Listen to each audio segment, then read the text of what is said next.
আমি তোহা সিদ্দিকী দাবি রাখছি পশ্চিম বাংলার মুখ্যমন্ত্রীর কাছে, আপনি 2026-এ আপনি প্রার্থী করবেন, এমএলএ টিকিট দেবেন, দেন, কাকে দেবেন আমাদের দেখার দরকার নাই।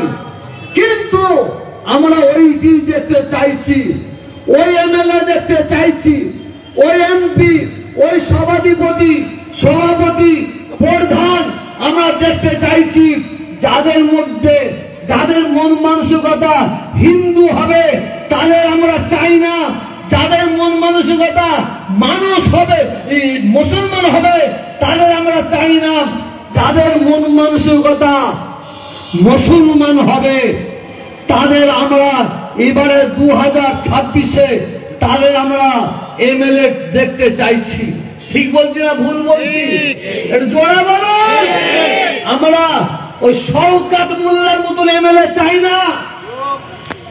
এই ইমাম সাহেব, কয়েকশো ইমাম সাহেব আছে, আমি ইমাম সাহেবের হাত জোর করে বলছি, পায়ে ধরে বলছি, খবরদার আল্লাহকে ভয় করুন, আল্লাহকে ভয় করুন। যদি কোন মুসলমান শিরক করে, যদি কোন মুসলমান বেঈমান হয়ে যায়, কাফের হয়ে যায়, মুশরিক হয়ে যায়, ইমাম সাহেব ভাইরা আপনারা তাদের সমর্থন করবেন না। যদি সমর্থন করেন আপনাদের পিছনে নামাজ হবে না, হবে না, সন্দেহ রয়ে যাচ্ছে, সন্দেহ রয়ে যাচ্ছে।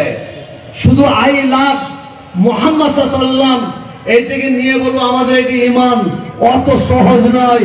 আমাদের ঈমান আরো জায়গায় আছে, আরো জায়গায় আছে, সেইগুলোকে লক্ষ্য রাখতে হবে। শওকত মোল্লার মতন মুসলমানকে দেখে যদি আমরা তাদের কাছে মাথা নত করি তা আমাদের চেয়ে বড় বেঈমান আর কিছু নাই।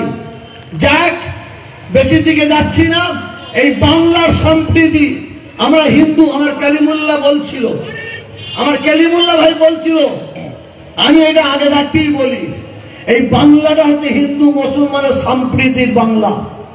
আমরা একই দোকানে চা খাই, একই ক্লাবে আড্ডা মারি, একই মাঠে খেলাধুলা করি, একই মাঠে খেলাধুলা করি, আমরা একই স্কুলে পড়াশোনা করি।